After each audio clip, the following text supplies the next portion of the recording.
If you're studying GCSE English language, which if you've clicked on a video about GCSE English language, you probably are, you've likely been faced with a question that looks a little bit like this. Write the opening to a story about or a description of an enchanted mushroom forest as suggested by this picture. And the chances are you feel one of two ways about questions like this. Sweet, creative writing. Or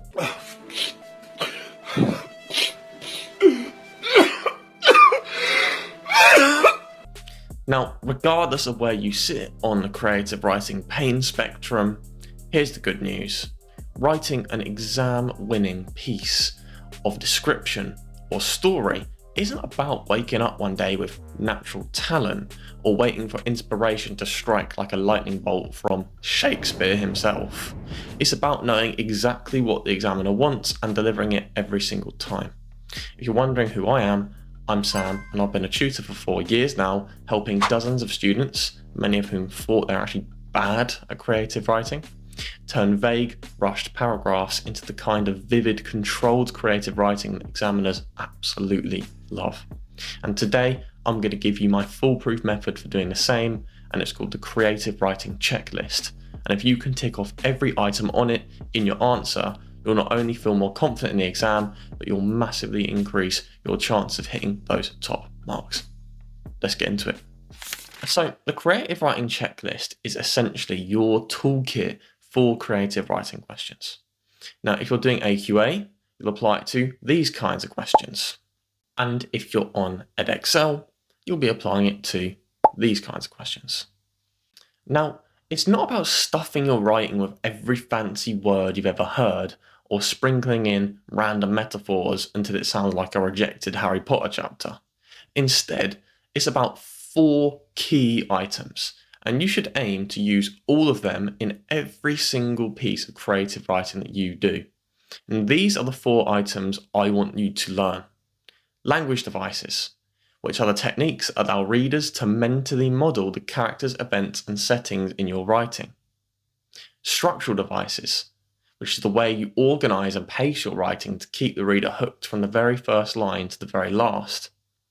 Advanced punctuation, which is the sophisticated punctuation marks that signal high-level understanding of the English language. And ambitious vocabulary, precise, powerful word choices that break cliches and give your writing a distinctive voice. Today, we're going to break them down one by one, and at the end, we're going to have a look at a sample piece of creative writing that uses all of them so we can understand why they're just so overpowered. So the first item on the checklist is language devices. Now, to remember your language devices, I teach the NP Master FC acronym, which stands for noun phrases, which pack detail into your nouns so they're more precise and vivid. So, for example, a dog becomes a ragged one-eyed mutt. Personification, which gives life to inanimate objects. Metaphor and simile, which is used to compare creatively and help the reader visualize. Alliteration, which plays with sound and rhythm for mood and effect. Semantic field, which groups words with a common theme to reinforce an atmosphere. Then we have trio and listing, which connects words, items, or names together in a meaningful way, often for emphasis. And we have emotive language, which makes the reader feel emotions. Foreshadowing, where we hint at what's going to happen to build intrigue. And contrast, where we highlight differences to sharpen impact. Now, the reason these devices are so important is because in your creative writing, they help the reader to model your events, characters, and settings. And if you think about it, that's really all the story is. It's putting someone in a new world and allowing them to experience it as if they were actually there. So, for example, if I said to you that the storm was cold, you would build a vague picture in your head of a cold storm, which is ultimately subjective because everyone has different sensitivities to temperature. In contrast, if I said that the charcoal blanket shrouding the sky spat down Arctic hailstones, its polar wind piercing my coat like a frigid sabre, you can clearly envision that it is absolutely freezing. And this is because I've used language to enable you to model it more clearly, as shown through the noun phrase Arctic hailstones and the simile frigid sabre.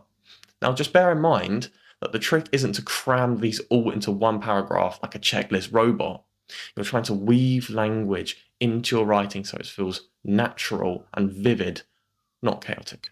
Now, structural devices are the second item. And I want you to think of these like cinematography in a movie. You're not just deciding what the audience sees, but when they see it, how close they get, and how quickly the scene moves. And for GCSE creative writing, structure is all about consciously guiding your reader's eyes, emotions, and curiosity. Now, to help you remember these tools, we're going to use the SPACE acronym from the structure analysis video, which stands for sentences and paragraphs, which you want to vary by length and type. So shorter ones increase pace and tension, longer ones immerse the reader in an atmosphere and provide information. Pacing, which we manipulate through sentences, paragraphs, and punctuation. We speed things up for urgency and slow them down to build suspense. We have attention and ordering, where we decide consciously what to reveal first and what to hold back for maximum impact. We'll have a look at this one in a bit more detail in a few weeks when we learn how to write stories. We have contrast, which are changes in tone, mood, structure, and setting to keep the reader engaged. And then finally, we have endings. So whether it's a twist, a realization, a question, or an unsettling image, you want the examiner to be thinking about your writing after they've moved on.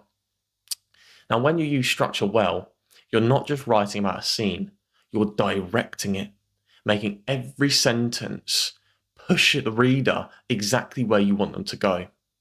And if you want to go super minimalistic here with structure and not complicate things, then I would solely recommend just mixing up your sentence and paragraph lengths, because this will take care of pacing and contrast and show a deliberate decision to control the reader's attention. So these next two items are what separate a good response from a freaking amazing one. For item 3, we have advanced punctuation. Now here's the deal. For AQA and Edexcel, 40% of your creative writing marks are for AO6, which is basically spelling, punctuation, and grammar. So if you only use the basics, like commas, full stops, and question marks, then you're leaving marks on the table. Advanced punctuation is like the seasoning in cooking. Used sparingly and correctly, it makes everything much more flavorful. It shows that you know what you're doing and can elevate the quality of your work. If you overdo it though, then you'll have Gordon Ramsay swearing at you for adding too much rosemary to the lamb sauce. And the problem is that most students butcher basic punctuation, let alone the advanced punctuation. Literally, if I could show you some of the messages I've had on WhatsApp from students over the years, you would actually think they were writing in like Egyptian hieroglyphics. So here's a quick guide to the 3 pieces of punctuation that are advanced I want you to master. First up, we have colons. These connect an independent clause to a dependent clause that explains it. So think of it like a bridge between a statement and a detail that explains it, hence why we associate them with lists. For example, the stay at the hotel was great for 3 main reasons: the service, the bedroom, and the wine. So here, the list component of the sentence explains the independent clause before it. So the colon is kind of like an arrow, it like points to the answer. A semicolon is the absolute goat though of advanced punctuation. It joins 2 independent but related clauses. So essentially it's going to replace a conjunction like because or so. So here's one in action. I'm going to join a sports team, semicolon, I want to boost my fitness. Super simple, replaces the word because. And finally, we have parentheses and dashes, which are essentially just fancy commas, adding additional information to sentences and allowing you to go into more depth. And by additional information here, I just mean that the words and phrases you could remove from the sentence whilst it would still make sense. So for example, in the sentence, I personally think that social media, mainly because it can cause addiction and negatively affect children's mental health, is a negative force for society. The parentheses have been used correctly because you could literally take out the information in the brackets and the sentence would still read normally. I personally think that social media is a negative force for society. And the final item on the creative writing checklist is ambitious vocabulary. So if advanced punctuation is like seasoning, then ambitious vocabulary is like spice, capable of turning the most dusty chicken into succulent, flavoursome thighs, or a nuclear bomb in the toilet the next day. See, students are very prone to using the most common forms of nouns, adjectives, verbs, and adverbs. Think big, red, run, beautiful, slowly, happy. But if most students are using these words, then that means if you use them, you will automatically be average. And the solution is to heat up your work a little bit with some ambitious vocabulary spice, some sophisticated uncommon forms of common nouns, adjectives, verbs, and adverbs. Here's what I mean. Go beyond basic colours. Instead of red, try crimson, scarlet, burgundy, or ruby. Instead of blue, try cerulean, azure, sapphire, or indigo. Use specific adjectives, so replace general ones like big and nice with enormous and majestic, which are more precise and build a more accurate model of your character's events and settings. And choose action verbs, so swap dull ones like walk or said for stronger ones like strolled or whispered. And in your entire piece of creative writing, whether you do a description or whether you do a story or narrative, a good rule of thumb is to aim for 10 ambitious words. And if you want to take all the guesswork and hassle out of which ones to select, then download the free Ambitious Vocabulary Starter Kit in the description and pick 5 adjectives and verbs to sprinkle into your creative writing. So before we recap everything and wrap this lesson up, let's take a look at a grade 9 piece of creative writing in response to that question from the beginning, where we have to write the opening to a story about or a description of an enchanted mushroom forest based on a specific picture. Now, because this video is already quite long, this model response I'm going to show you is just going to be a few descriptive paragraphs. But take note of how potent it is despite its size. One half of the forest breathed zephyr and violet. Mushrooms the size of dinner plates throbbed with arcane energy under the canopy's dim light, their caps slick with dew and pulsing gently, enchanted jellyfish billowing in the bioluminescent breeze. Each step along the mossy path released perfume, a melange of candy floss and morning hayfield. Somewhere in the distance, a bird you'd never heard before let out a sharp whistling trill, reverberating through the buzzing air like a kite screech in a ballroom. But the other half irradiated a different aura, frigid, hostile. It seemed to melt and fade into blackness. No forest creatures scurried or scarpered here. No towering glowing sentinels beaconed emerald lights, nor did any candy floss sweetness kiss the air. Prison darkness. So let's have a look at this response and apply the creative writing checklist to it to see why it would have gotten a really good grade. So firstly, there are dozens of language devices. So for example, the mushrooms aren't just described as big and vague, but instead as dinner plates, which is a metaphor accentuating their scale. Second, structure has been manipulated for effect. The first sentence is simple and contrasts the long descriptive sentences that follow. Speaking of contrast, the writer juxtaposes the luminescent half of the forest with the dark half to create an uneasy atmosphere. Notice also the single sentence paragraphs being used. Now for advanced punctuation, we've got colons, semicolons, and em dashes, all of which would bag AO6 marks. And finally, several ambitious words are used, but notice how they aren't abused. They enhance the description and add flair and precision without taking things too far.